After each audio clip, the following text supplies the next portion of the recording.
പിതാവിന്റെയും പുത്രന്റെയും പരിശുദ്ധാത്മാവിന്റെയും നാമത്തിൽ ആമേൻ. ഈശോയിൽ സ്നേഹം നിറഞ്ഞവരെ, ഡിസംബർ മാസത്തിന്റെ ഈ അനുഗ്രഹീത കാലത്തിന്റെ ആദ്യ ശനിയാഴ്ച ദിവസമാണെന്ന്.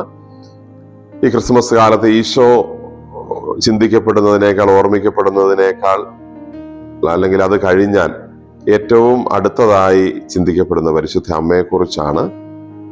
ആ അമ്മയുടെ പ്രത്യേക ഓർമ്മയുള്ള ഈ ശനിയാഴ്ച ദിവസം, ഈശോ കഴിഞ്ഞാൽ ഏറ്റവും കൂടുതൽ ഓർമ്മിക്കപ്പെടുന്ന പരിശുദ്ധ അമ്മയുടെ ഓർമ്മയുള്ള ഈ ദിവസം നമുക്ക് പരിശുദ്ധ അമ്മയുടെ മാധ്യസ്ഥം പ്രത്യേകമായി യാചിക്കാം. ഈ ആദ്യ ശനിയാഴ്ച ദിവസം വിശുദ്ധ ലൂക്കാ അറിയിച്ച സുവിശേഷം 9-ാം അധ്യായം 57 മുതൽ 62 വരെ വാക്യങ്ങളാണ് നമ്മൾ ഇന്ന് പരിശുദ്ധ കുർബാനയിൽ വായിച്ച് ധ്യാനിക്കുന്നത്.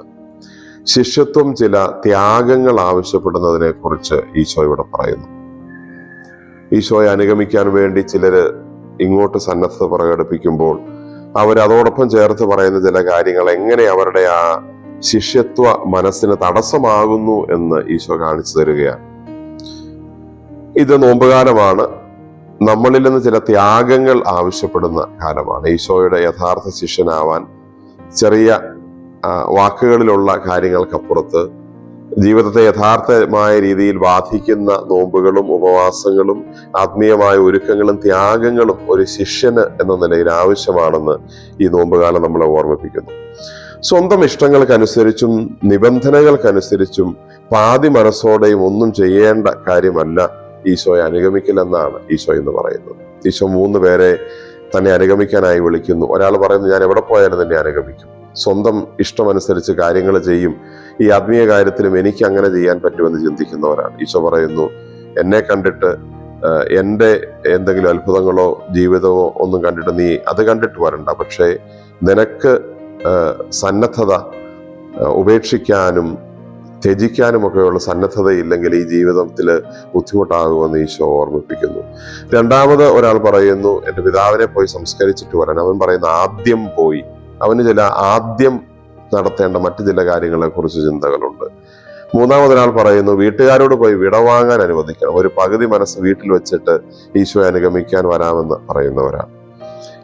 തലചായ്ക്കാൻ ഇടമില്ലാത്ത ഒരാളെ സ്നേഹിക്കാനുള്ള, കൂടെ ആയിരിക്കാനുള്ള ക്ഷണമാണ് ഈശോ ശിഷ്യത്വത്തിലേക്ക് നൽകുന്നത്. അത് വലിയ സുരക്ഷിതത്വങ്ങളിലേക്കല്ല. ഈശോയ്ക്ക് വേണ്ടി സ്വയം വിട്ടുകൊടുക്കാനും നഷ്ടപ്പെടുത്താനുമുള്ള മനസ്സ് എനിക്കുണ്ടോ? എൻ്റെ വ്യക്തിപരമായ ഇഷ്ടങ്ങളിൽ നിന്ന് പുറത്തു കടക്കാൻ ഈ നോമ്പ് കാലത്ത് ഞാൻ ആഗ്രഹിക്കുന്നു. രണ്ടാമത്തെ ആൾ പറയുന്നത്, ഞാൻ ആദ്യം പോയി. അവന് ചില ആദ്യം നടത്തേണ്ട കാര്യങ്ങളെ കുറിച്ചുള്ള ചിന്തകളുണ്ട്. ഈശോയ്ക്ക് ആദ്യം പ്രാധാന്യം കൊടുക്കേണ്ട നോമ്പുകാലമാണിതെന്ന് ഓർമ്മിപ്പിക്കുന്നു. മൂന്നാമതൊരാൾ പറയുന്നത്, വീട്ടുകാരോട് പോയി വിടവാങ്ങാൻ അനുവദിക്കണം. പഴയ ജീവിതത്തിൽ പാതി മനസ്സ് നിലനിർത്തി ഈ പുതിയതിലേക്ക് കടക്കാവുന്ന ഒന്നല്ല ശിഷ്യത്വം. അതുകൊണ്ട് തന്നെ നോമ്പുകാലത്തിലായിരിക്കുന്നു എന്ന് പറയുമ്പോൾ പൂർണ്ണമായും ഹൃദയം പഴയ ആ ജീവിതത്തിൽ നിന്ന്, പഴയ കാലത്തിൽ നിന്ന് വിടുവിച്ചിട്ട് ഈശോയ്ക്ക് വേണ്ടി മാത്രം ആയി മാറ്റിവെക്കേണ്ട ഒരു കാലമാണ്. മനസ്സും ജീവിതവും മാറ്റിവെക്കേണ്ട കാലമാണ് ഈ നോമ്പുകാലമെന്ന് ഈശോ ഓർമ്മിപ്പിക്കുന്നു. സ്വന്തം ഇഷ്ടങ്ങൾക്കും തീരുമാനങ്ങൾക്കും സന്തോഷങ്ങൾക്കും വിപരീതമായ കാര്യങ്ങൾ, ആദ്യം ദൈവത്തിന് പ്രാധാന്യം കൊടുക്കുന്ന കാര്യങ്ങൾ ചെയ്ത് ഹൃദയത്തെ ഒരുക്കാനാണ് ഈ നോമ്പുകാലം നമ്മളെ പ്രത്യേകമായി ക്ഷണിക്കുന്നത്. ദൈവത്തിന് ഇഷ്ടമുള്ളത് ഏതാണെന്ന് അന്വേഷിച്ച് കണ്ടുപിടിച്ച് ചെയ്യാൻ ഈ നോമ്പ് കാലത്ത് നമുക്ക് പരിശ്രമിക്കാം. നമ്മുടെ ഇഷ്ടങ്ങളും നമ്മുടെ ചിന്തകളും നമ്മുടെ തീരുമാനങ്ങളും നമ്മൾ ഈശോയ്ക്കായി മാറ്റിവെക്കുന്നു. നമുക്ക് പ്രാർത്ഥിക്കാം. കർത്താവായ ഈശോയെ, ഞങ്ങളങ്ങേ ആരാധിക്കുന്നു, സ്തുതിക്കുന്നു, നന്ദി പറയുന്നു. ഞങ്ങളുടെ ഇഷ്ടങ്ങളും തീരുമാനങ്ങളും വിചാരങ്ങളും അല്ല പ്രധാനം.